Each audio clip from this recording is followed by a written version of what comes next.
Hi guys, it's Gabby. So this first voiceover for renal, we're going to talk about a few different things. We're going to start with a general overview of the anatomy and physiology of the renal system.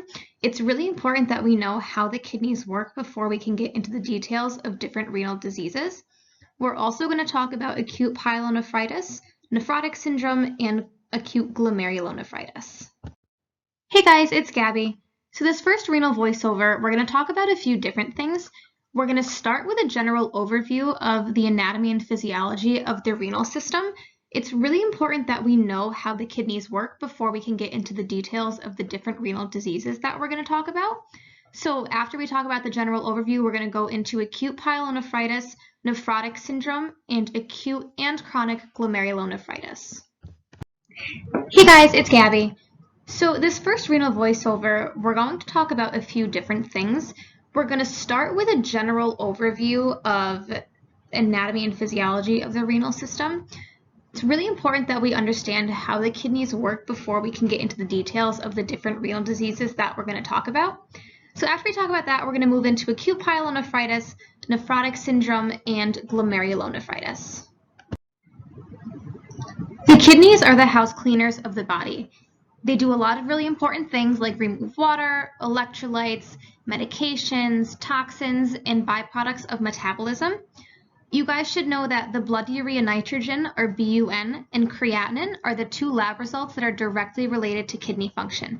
They usually can be used to diagnose different kidney disorders, such as kidney failure. We'd expect to see highly abnormal lab results when we have a kidney disorder, and these results can be either hyper or hypo, depending on the form of kidney disorder.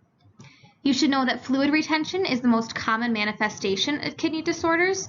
You may also see hypertension and anemia, and we'll talk about why we would see those last two things on the next slide. So one way to try and remember the functions of the kidney is by memorizing the phrase, a wet bed. On this slide, you can see what each of the letters stand for, which represent the different functions of the kidney. Remember that the kidneys help to regulate the volume and composition of extracellular fluid in our body and also excrete waste products from the body. Our kidneys help control our blood pressure, which is why when they aren't functioning correctly, we may see hypertension. They also help to produce erythropoietin, which helps produce red blood cells. In kidney failure, there is a deficiency of erythropoietin, which is why we may see anemia. The kidneys also activate vitamin D and regulate acid-base balance.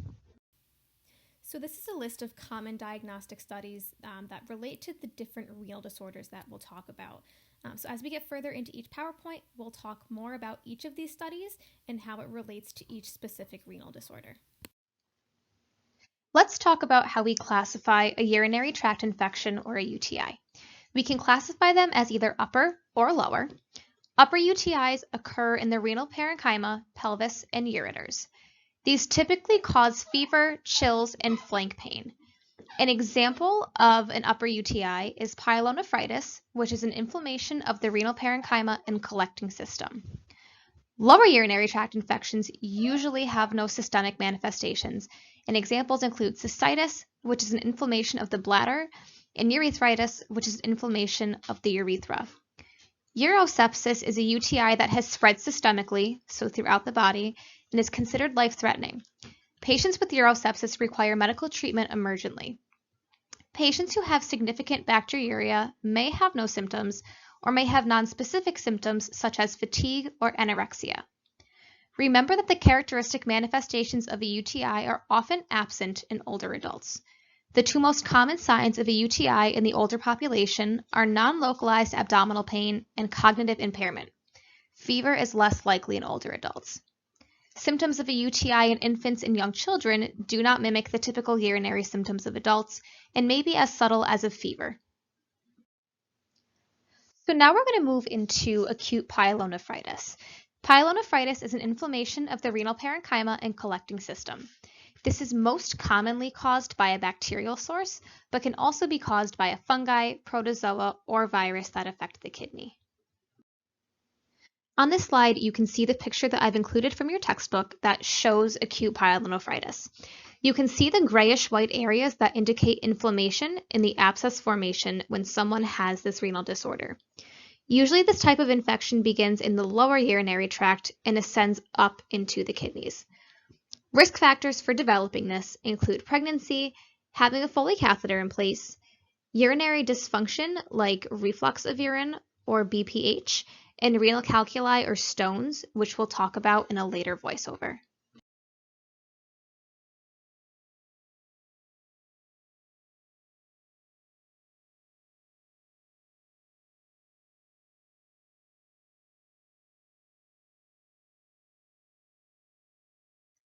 Signs and symptoms of acute pyelonephritis vary greatly between each individual case. The symptoms can vary from mild fatigue, just feeling tired, to sudden chills, fever, nausea, vomiting, general malaise. Flank pain is very common, where the kidneys are located on the back, dysuria, urgency, frequency. So you can see that there are a lot of different symptoms. Patients who have severe nausea, vomiting, or dehydration are going to need to be hospitalized to get IV fluids and IV antibiotics. But those who have milder symptoms can usually be managed at home with oral antibiotics for about 14 to 21 days, and their symptoms usually resolve within 72 hours of starting the antibiotic. It's really important to teach your patients that they need to complete the entire prescribed dose of their antibiotic and not to just stop it when they start to feel better. So diagnostic studies for acute pyelonephritis include obtaining a history and physical exam on each patient. We're going to get some lab tests such as a urinalysis or a UA. Those results with acute pyelonephritis usually indicate pyuria, bacteriuria, and varying degrees of hematuria, so blood in the urine. We're also going to collect a urine for culture and sensitivity to identify the type of bacteria that's causing the infection. We'll collect a CBC with differential and look at the white blood cell count to see if it's indicative of a person having an infection. If we suspect bacteremia and that the patient may go into urosepsis, we'll obtain blood cultures. And we'll get an initial ultrasound to look at the renal system and evaluate the kidneys, and a CT urography will also evaluate the renal system.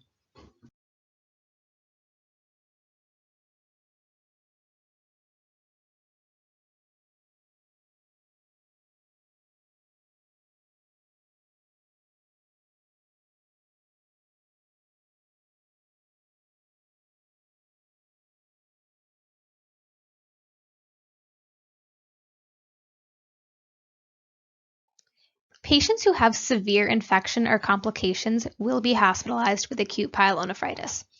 Initially, they'll be started on IV fluids. Cultures will be drawn before we start IV antibiotics, and all diagnostic tests will be completed on admission. What we'll start the patient on is an empirical antibiotic, and what this means is when somebody comes in with a suspected infection, we'll start them on a broad spectrum antibiotic that covers a wide variety of infections before we get the final culture results. When that final culture result comes back, it'll tell us exactly what antibiotic is indicated for that specific infection, and the doctor will switch over to that antibiotic. Patients who can tolerate PO intake can stay at home to treat acute pyelonephritis. They'll also be encouraged to take in adequate fluid intake and take their medications such as NSAIDs and Tylenol to reverse fever or relieve discomfort. They'll also need to make sure that they continue their PO antibiotic regimen, usually for about 14 to 21 days. When we're managing patients with acute pyelonephritis and we're getting ready to send them home, we need to provide some education. So we need to start by encouraging them to seek treatment for cystitis, so those lower urinary tract infections. Treating these infections promptly will prevent the infection from ascending into the kidneys and causing damage. We want to encourage rest in these patients to help with comfort. Patients with structural abnormalities, such as transplant patients, will be on long-term low-dose antibiotics to prevent any relapses or reinfection. It's really important that we educate our patients on continuing their meds as prescribed. It's super important for any patient on any antibiotic for any reason at all to know why it's important to continue the entire dose of their antibiotic and not to stop it when they start to feel better. We'll do a follow-up urine culture to see if the treatment is working. We need to educate our patient about recognizing early signs and symptoms of those recurrences or relapses, and encourage adequate fluid intake to help flush out their system. For this last section of the voiceover, we're going to talk about glomerulonephritis and nephrotic syndrome. Glomerulonephritis can be either chronic or acute. It is an inflammation of the glomeruli, which is the collection of up to 50 capillaries that surround the end of the kidney tubule. This renal disease is a little unique in the sense that it affects both kidneys equally. It is the third leading cause of end-stage renal disease in the United States and has a variety of different causes. Acute post-streptococcal glomerulonephritis is the most commonly seen type of acute glomerulonephritis. It affects all age groups, but most commonly children and young adults.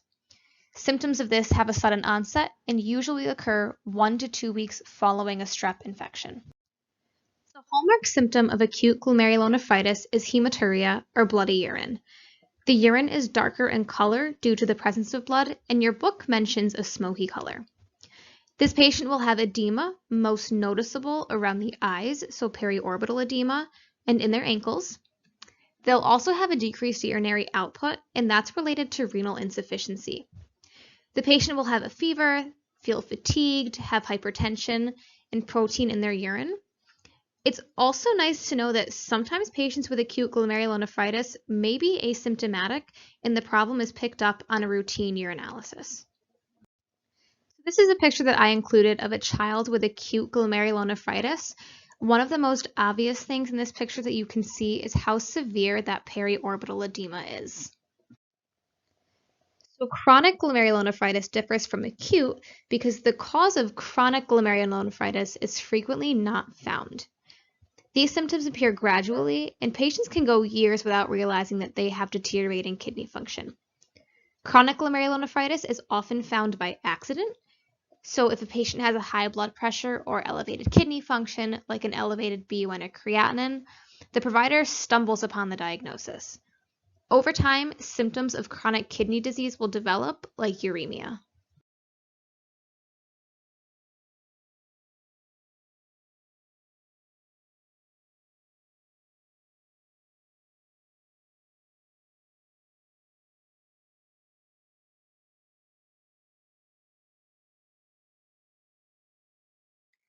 With chronic glomerulonephritis, you're still going to see that periorbital edema along with dependent edema. The patient will have crackles in the bases of their lungs due to excess fluid. They'll have hyperkalemia or high potassium. Heart failure will develop in these patients. You'll see varying degrees of hematuria, so that's that blood in the urine. And the patient will have an elevated kidney function, so elevated BUN and creatinine, and they'll also be fatigued. Although acute and chronic glomerulonephritis are not the same, the management is the same. We want to make sure that for patients with either disease, they are on a low sodium, low protein, fluid restricted diet. We want to make sure that we're closely monitoring their fluid intake and output, along with monitoring their electrolyte levels. Remember that the kidneys and heart go hand in hand, so it's really important that we monitor the patient's cardiac status, because if something is going wrong with the kidneys, the patient is at greater risk for cardiac events. We also want to make sure that we're administering the ordered antibiotics and providing education regarding those antibiotics.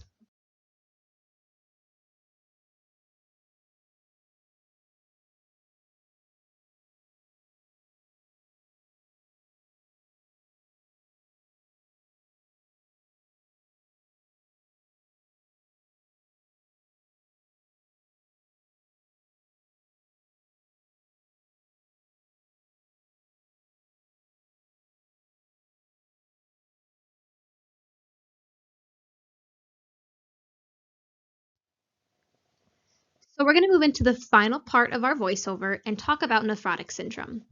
There are many different causes of nephrotic syndrome, and your book talks about each individual cause. But what nephrotic syndrome is when the glomerulus becomes excessively permeable to plasma protein. That permeability leads to proteinuria, which means we're losing a lot of protein in the urine. That loss of protein then leads to a low plasma albumin level and tissue edema.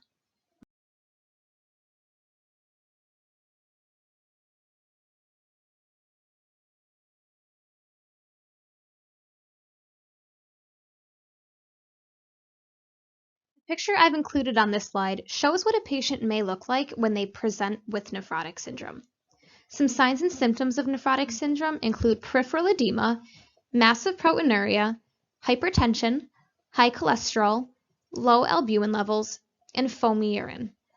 Two signs and symptoms you may see if someone has a severely low albumin level are ascites and anasarca, which is massive generalized edema. Patients with nephrotic syndrome deal with hypercoagulability, meaning that they're at an increased risk of blood clots, including DVTs and pulmonary embolisms. These patients also are at a higher risk of infection. When managing nephrotic syndrome, you're treating based on the cause, but common ways you manage it are on this slide. When managing the edema, we often use diuretic medications, fluid restrictions, salt restrictions, so a low sodium diet, and ACE inhibitors. To manage the low albumin levels, commonly the patient will get an IV albumin transfusion when indicated. To manage the high cholesterol, the patient will be on a lipid-lowering medication, so your statins, such as Lipitor. We want to make sure that we're educating our patient about low-salt diets with moderate protein intake, and also about infection control precautions. These patients are at such a high risk for infection, it is the #1 reason of morbidity and mortality for these patients. We want to ensure that we're monitoring daily weights, recording accurate INOs, and accurately measuring abdominal girth or extremity size. This all ties into the fluid and edema, ensuring that we're able to diurese these patients adequately. Pay close attention to the skin when providing skin care to these patients because you don't want that edematous skin to tear or open.